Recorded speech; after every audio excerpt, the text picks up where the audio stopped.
Shalom, selamat pagi, selamat menikmati hari baru, hari karunia Tuhan hari ini, hari Jumat 24 Oktober 2025. Dari Bukit Sion, Makale, saya menyapa ibu bapa, saudara-saudaraku dan anak-anakku sekalian yang dikasihi dan dicintai di dalam Kristus Yesus. Hari ini kita akan memulai aktivitas kita. Dan tentu sebelum kita memulai aktivitas kita akan membaca, mendengarkan dan merenungkan firman Tuhan dari 2 Timotius pasal 3 ayat 10 sampai 17. 2 Timotius pasal 3 ayat 10 sampai 17. Namun sebelum kita membaca dan mendengarkan firman-Nya, mari kita minta kekuatan di dalam doa. Kita berdoa. Ya Tuhan, Bapa yang rahmani dan rahimi, Bapa yang kami sembah, kami agungkan, kami muliakan, kami masyurkan di dalam Kristus Yesus. Terima kasih kami angkat kepadamu, Engkau telah membangunkan kami dengan tubuh yang sehat. Kami akan memulai aktivitas kami, kegiatan kami hari ini, namun kami mendasarinya dengan membaca dan mendengarkan firman-Mu. Ya Roh Kudus kuasai kami, biarlah firman-Mu ini dapat menerangi hati kami. Dengarkan doa kami Tuhan, dalam Kristus kami berdoa. Amin. 2 Timotius pasal 3 ayat 10 sampai dengan ayatnya yang ke-17. Firman Tuhan demikian. Tetapi engkau telah mengikuti ajaranku, cara hidupku, pendirianku, imanku, kesabaranku, kasihku, dan ketekunanku. Engkau telah ikut menderita penganiayaan dan sengsara seperti yang telah kuderita di Antiokhia dan di Ikonium dan di Listra. Semua penganiayaan itu kuderita dan Tuhan telah melepaskan aku daripadanya. Memang setiap orang yang mau hidup beribadah di dalam Kristus Yesus akan menderita aniaya. Sedangkan orang jahat dan penipu akan bertambah jahat. Mereka menyesatkan dan disesatkan. Tetapi hendaklah engkau tetap berpegang pada kebenaran yang telah engkau terima. Dan engkau yang yakini dengan selalu mengingat orang yang telah mengajarkannya kepadamu. Ingatlah juga bahwa dari kecil engkau sudah mengenal kitab suci yang dapat memberi hikmat kepadamu dan menuntun engkau kepada keselamatan oleh iman kepada Kristus Yesus. Segala tulisan yang diilhamkan Allah memang bermanfaat untuk mengajar, untuk menyatakan kesalahan, untuk memperbaiki kelakuan, dan untuk mendidik orang dalam kebenaran. Dengan demikian, tiap-tiap manusia kepunyaan Allah diperlengkapi untuk setiap perbuatan baik. Ibu bapa, saudara-saudara, dan anak-anakku sekalian yang dikasihi di dalam Kristus Yesus. Dari bacaan ini, saya memberikan tema untuk menjadi perenungan kita, yaitu firman Allah menuntun kepada keselamatan dalam iman kepada Kristus. Firman Allah menuntun kepada keselamatan dalam beriman kepada Kristus.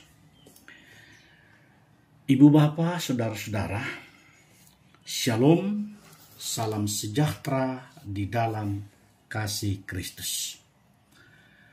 Kita bersyukur hari ini ketika kita diberikan kesempatan oleh Tuhan. Ibu bapa, saudara-saudara yang terkasih, apakah dalam hidup kita bisa berjalan sendiri?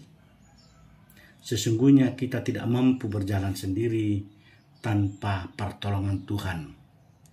Bahkan orang-orang sekitar kita pun, apakah kita sudah menjadi berkat bagi orang lain? Apakah kita saling menopang? Ataukah sebaliknya, kita hidup dalam dunia yang semakin mencintai kebohongan dan menolak kebenaran apa yang menjadi pegangan hidup kita. Dalam teks ini, Paulus menulis kepada Timotius bukan dalam kenyamanan, melainkan dalam kondisi yang hampir-hampir mati. Karena saat itu menantikan hukuman eksekusi di Roma.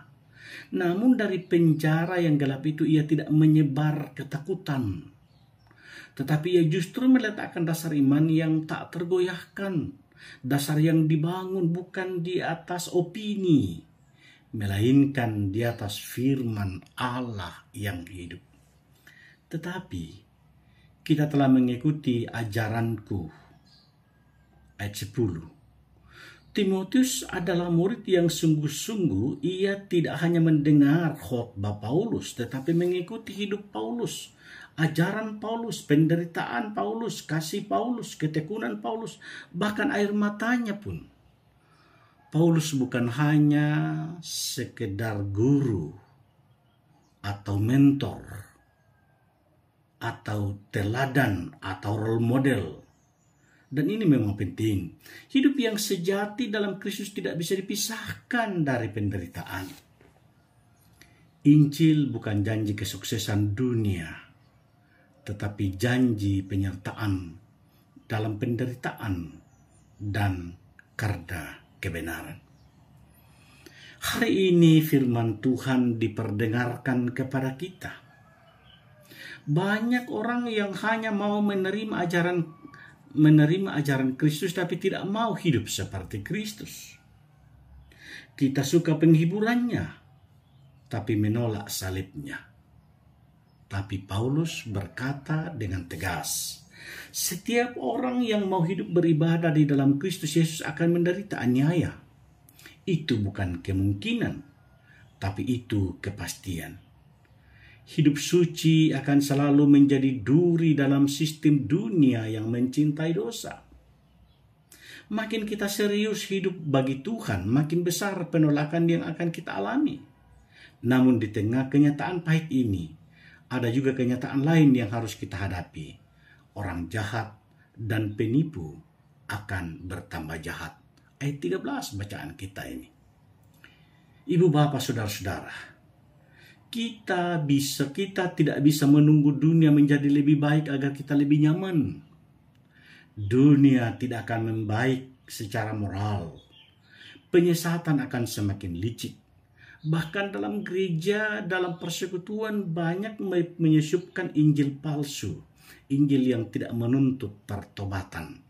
Tidak berbicara tentang hukuman, tidak berbicara tentang neraka, tidak bicara tentang kekudusan, hanya janji-janji kosong. Maka Paulus memberi arahan kepada Timotius dan kepada ibu bapak saudara yang mendengarkan firman hari ini.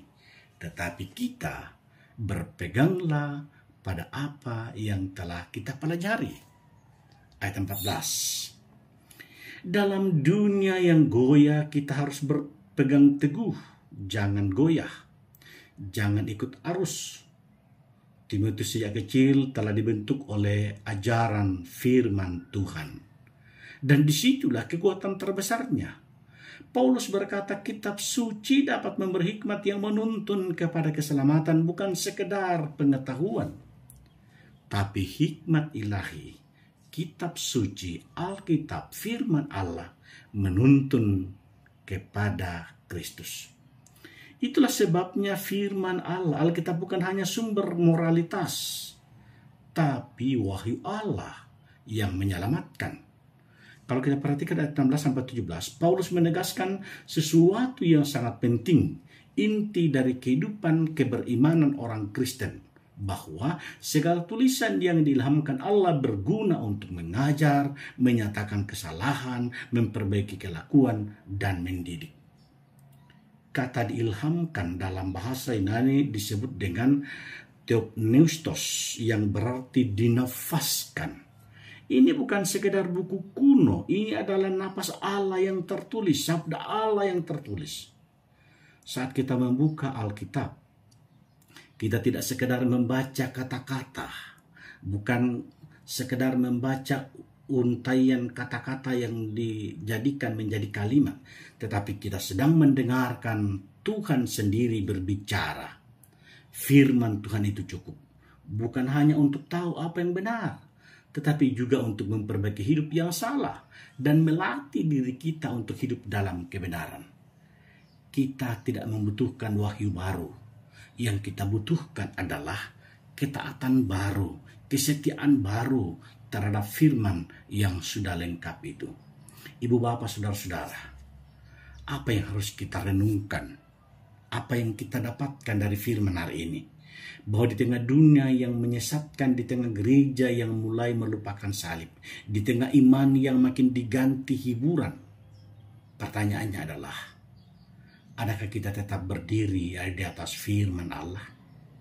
Jangan harap iman kita bertumbuh kalau Alkitab tetap tertutup.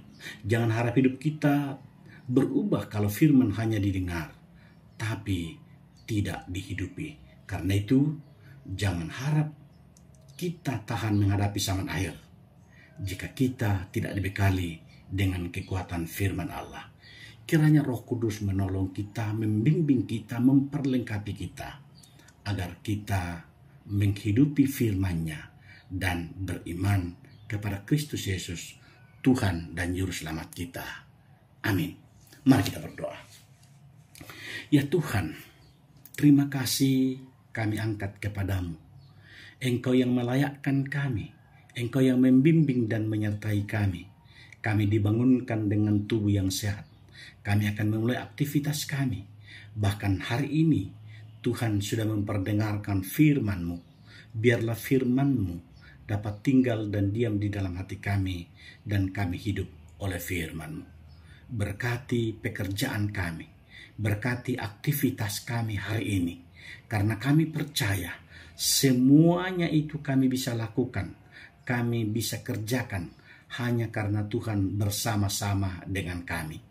Bagi saudara-saudara kekasih kami yang dalam pergumulan, apakah karena masalah ekonomi, karena masalah rumah tangga, karena masalah-masalah yang dapat ada yang hadir di tengah-tengah kehidupan kami.